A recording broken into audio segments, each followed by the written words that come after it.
60 के दशक में दिल्ली की सड़कों पर एम्बेसडर और प्रीमियर पद्मिनी चलते थे, ठीक ठीक। और वो बहुत तरीके से पॉल्यूटिंग थे। उसमें से जो खराब वाली गैसेस होती हैं, NO2, SO2, CO2, ये सब भी खूब हैं। और साथ ही साथ जो सूट होता है, पार्टिकुलेट मैटर, वो भी खूब आ रहा था। आज के जो एमिशन लेवल्स हैं BS6 वगैरह, इससे कई गुना ज़्यादा एमिशन करती होगी तब की एम्बेसडर। करती होगी नहीं करती होगी? करती होगी, ठीक। फिर हमने तरक्की की, हमने कहा देखो टेक्नोलॉजिकल प्रोग्रेस करी है। आज का जो इंजन है वो उस समय के एम्बेसडर से कहीं कम पॉल्यूशन करता है ना। तो दिल्ली आज कम पॉल्यूटेड होगी, आज दिल्ली कम पॉल्यूटेड होगी क्योंकि BS6 वगैरह का हमने लगा रखा है। NGT ने बहुत सारी शर्तें लगा रखी हैं। दिल्ली आज कम पॉल्यूटेड है क्या? क्योंकि हम ये समझ नहीं रहे हैं कि ह्यूमन ग्रीड ऐसी है कि आप चीज़ को जितना ज़्यादा नीचे लेके जाओगे in terms of technological efficiency, उसका कंजम्पशन कई गुना तो बढ़ जाएगा ना।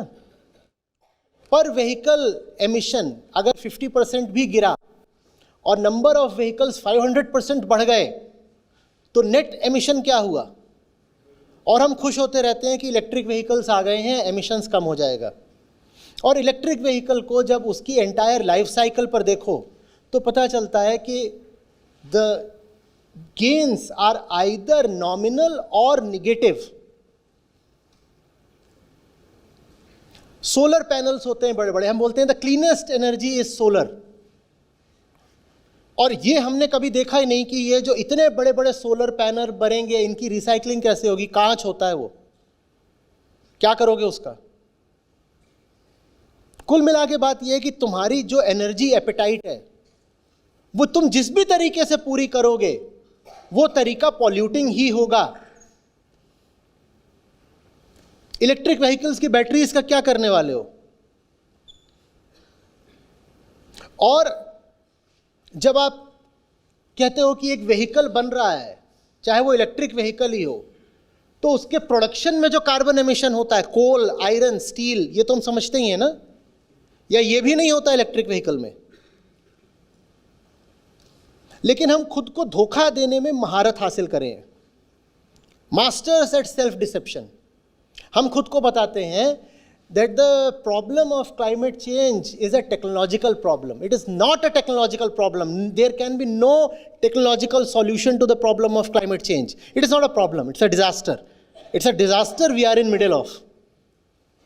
And there can be no technological solution. It's a problem of human ignorance and greed. And that's where it has to be addressed. बार बार बोल रहा हूं कि क्लाइमेट क्राइसिस का सिर्फ स्पिरिचुअल सॉल्यूशन हो सकता है, टेक्नोलॉजिकल सॉल्यूशन नहीं हो सकता। ये बात हमें नहीं समझ में आ रही।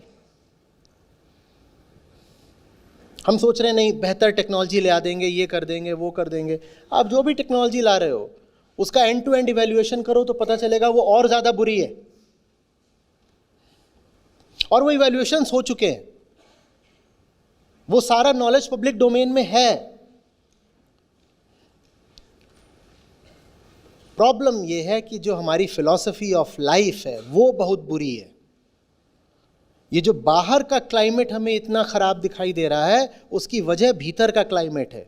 और जब तक ये फिलॉसफी ऑफ लाइफ ठीक नहीं करी जाएगी हम खुद को बस बहाने देते रहेंगे, झुनझुने बजाते रहेंगे।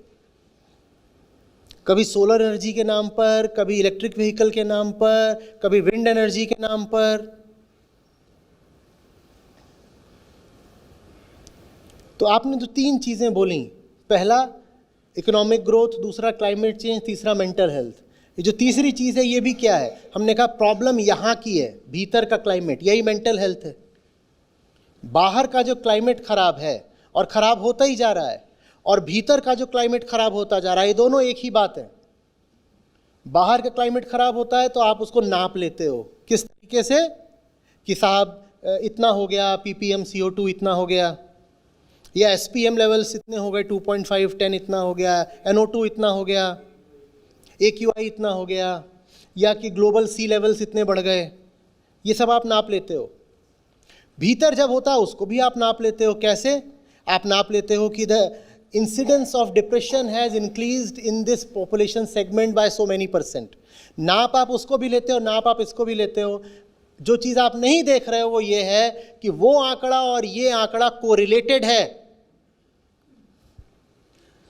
बाहर जो तबाही है और भीतर जो तबाही है, ये दोनों एक हैं और एक ही जगह से आ रहे हैं, और इनका समाधान भी एक ही है, और इनका समाधान है right education. From that right education will come the right governments and frame the right policies. हमारी ज़रूरत है सही शिक्षा जिसमें दुनिया के बारे में भी हमें पता हो क्या चल रहा है और भीतर के बारे में भी पता हो। दुनिया के बारे में तो फिर भी शिक्षा कुछ बता देती है, यहाँ क्या हो रहा है हमारी एजुकेशन हमें बताती ही नहीं है।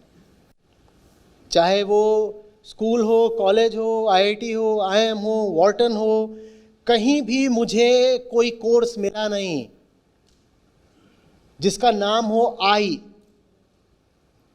दुनिया के बारे में बता दो, मैं कौन हूं ये मत बताओ तो वही होगा, बाहर भी बर्बादी भीतर भी बर्बादी। ये आई कोर्स चाहिए, और ये आई कोर्स लगातार हो, हर सेमेस्टर में हो।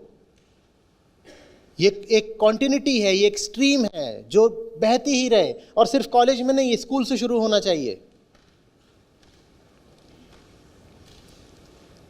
हम समझ रहे हैं इस बात को? ये अजीब लगता है क्योंकि हम चाहते हैं कि हमें कोई बड़े सॉल्यूशंस मिलें। हम कहते हैं बड़ी समिट्स होनी चाहिए, पेरिस वाली होनी चाहिए, COPs होने चाहिए, उसके बाद कुछ इसमें से एक टेरिफिक सॉल्यूशन निकलेगा। साहब, इसका जो एक सॉल्यूशन है वो वही है, वो भले ही आपको बड़ा साधारण ऑर्डिनरी लगता हो। इसका सॉल्यूशन सिर्फ राइट एजुकेशन है। This problem is arising from the mind of man and that's where it has to be addressed. ये टेक्नोलॉजिकल प्रॉब्लम्स नहीं हैं।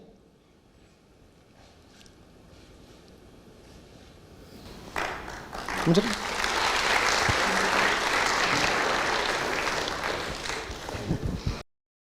आचार्य जी, मैं एक स्टूडेंट की तरफ से आपसे क्वेश्चन पूछ रही हूँ। आपने जैसे कहा अभी हम नौकरी की चिंता ना करें, ग्रीन कार्ड की चिंता ना करें, लाइफस्टाइल की चिंता ना करें, है ना? तो वास्तव में what should we do? Because these all things are the part of the life. तो करे क्या, कैसे इनसे भागे? Thank you. बड़ी चिंता करें about the centre of life, about life itself. आपने बिल्कुल ठीक कहा, ये पॉसिबल पार्ट्स ऑफ लाइफ हैं, पॉसिबल पार्ट्स ऑफ लाइफ हैं। मैं पार्ट ऑफ लाइफ की चिंता करूं या जो उसका सेंटर ही है उसकी?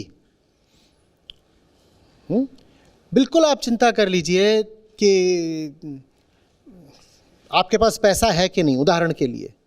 पर ये तो बताइए आपके पास उस पैसे के लिए काम क्या है? वो सेंटर ऑफ लाइफ है ना, कि मैं किसके लिए जी रहा हूं। ये चीज अगर ठीक होगी, किसके लिए जी रहा हूं, फिर उसके लिए पैसा अगर इकट्ठा करना है तो करो। पर सेंटर तो पता ही नहीं है कि किसके लिए पैसा चाहिए। पैसा बहुत चाहिए तो करोगे क्या? कुछ नहीं करोगे, वही करोगे जो हर कोई करता है, फूकता है, उड़ाता है, कंजम्पशन है, जिससे कुछ मिलता नहीं है, जिससे सिर्फ एक भीतर चाहत बची रह जाती है कि और कर लूं तो शायद कुछ हो जाए। ये जितनी बातें हैं जिंदगी की, मैं किसी साधु सन्यासी की तरह आपको उनको छोड़ने को नहीं बोल रहा हूं कि ग्रीन कार्ड छोड़ दो, पासपोर्ट छोड़ दो, पैसा छोड़ दो, नौकरी छोड़ दो, परिवार छोड़ दो। मैं ये नहीं बोल रहा हूं। मैं बोल रहा हूं तुम्हें जो कुछ भी चाहिए, क्यों चाहिए, किसके लिए चाहिए, ये पता करो। For what? सब कुछ एक रिसोर्स है, उसका करोगे क्या? ये अपना भाई बैठा है पीछे छोटा, ठीक है? क्या नाम है तुम्हारा? दक्ष। अब दक्ष को मैं बोलूं कि मैं तुझे आईफोन दे रहा हूं, दक्ष की मम्मी है यहां पे, दक्ष के पापा हैं, तो दक्ष के पापा तुरंत क्या बोलेंगे? करेगा क्या? दिक्कत यह है कि हमारा ना बड़े पापा से संबंध थोड़ा हल्का बैठ गया है। तो जब हम बोलते हैं कि हमें आईफोन चाहिए, तो कोई पूछने वाला नहीं होता कि करेगा क्या। और यकीन मानिए कोई आपसे पूछ लेना करेगा क्या, आपके पास कोई अच्छा जवाब होगा नहीं। यहाँ पर शायद सैकड़ों लोग होंगे, एक रिलेटिवली एलीट ऑडियंस है जो आईफोन रखते होंगे। मैं पूछूं सच सच बताना ऐसा क्या है जो इसमें हो सकता है और साधारण फ़ोन में नहीं, आपके पास जवाब होगा नहीं, कोई बहाना होगा, नहीं ये है नहीं वो है, ऐसा है वैसा है, समथिंग समथिंग, कोई सही कोई अच्छा जवाब होगा नहीं। नहीं मना करा जा रहा कि आप 2 लाख वाला फ़ोन मत लो, पूछा जा रहा है इसका। और जिस दिन जिंदगी में कोई माकूल वजह मिल जाए उस दिन 10 लाख वाला खरीदो, कौन रोक रहा है। पर वजह है क्या, वजह जब आएगी ना तो नचाएगी। वजह ये नहीं कहेगी कि अभी पता नहीं चल रहा है। सरदर्द होता है तो कैसे पता चलता है, इश्क होता है तो कैसे पता चलता है, पता चल जाता है, वो नचा देती है चीज़। कैंसर होता है तो कैसे पता चलता है, वो नचा देती है चीज़। जिंदगी में जब वो चीज़ आ जाए फिर वो कुछ करवाए तो करो, कुछ करने को नहीं है इसलिए जॉब कर रहे हैं।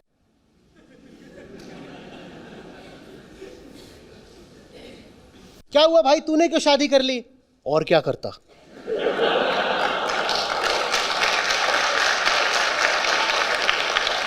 नहीं ये जवाब है, ये जवाब है। यहां जितने शादीशुदा लोग बैठे हैं दिल पे हाथ रख के बोलें कोई वजह थी।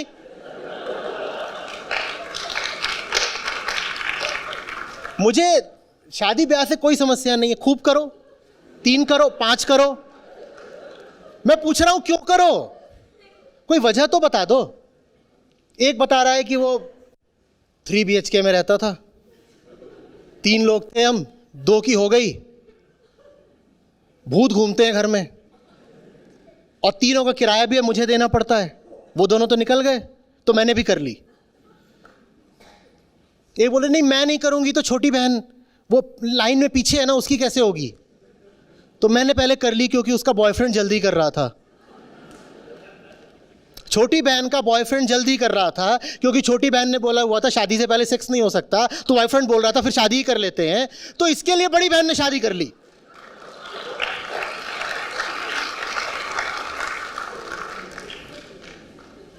ये है, ऐसा ही है और कुछ नहीं होता। हमारे पास कोई हायर रीजंस नहीं होते जिंदगी के बड़े निर्णयों के भी। और इसलिए मैं ये जो ऑर्डिनरी लाइफ होती है इसको बहुत कंटेम्प्ट की दृष्टि से देखता हूं। तुम जिंदगी के बड़े से बड़े काम करते हो छोटे से छोटे कारणों से।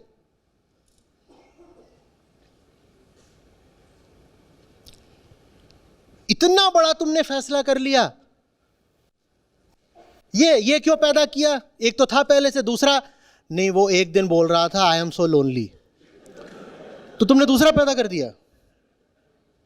ये रीजन है, ये वजह है, हम इसको लॉजिक बोलते हैं। सही वजह हो तो पहाड़ तोड़ डालो, आसमान पे चढ़ जाओ, नदी में डूब जाओ, कुछ भी करो, असंभव को करके दिखा दो, उसके पीछे कोई सही कारण तो हो। ऐसी जिंदगी जिसमें बड़े से बड़े काम के पीछे कारण छोटे से छोटा भी नहीं है, इस जिंदगी को क्या बोलें। जेई की तैयारी क्यों कर रहे हो, क्योंकि सब अच्छे बच्चे यही करते हैं। ये क्या वजह है, ये वजह मेरी भी थी, इसलिए मैं जानता हूं वजह ये होती है। 10वीं में बोर्ड टॉप कर दिया तो अब क्या करोगे, अच्छे बच्चे, ये सन 95 की बात है, सारे अच्छे बच्चे आईआईटी जाते हैं, ठीक। मेरे पास एक और थी, मेरे घर एक किताब आती थी कंपटीशन सक्सेस रिव्यू, उसमें सारे आईएएस टॉपर्स के इंटरव्यू होते थे और सारे आईएएस टॉपर्स 70% उनमें से वो आईआईटीएन होते थे।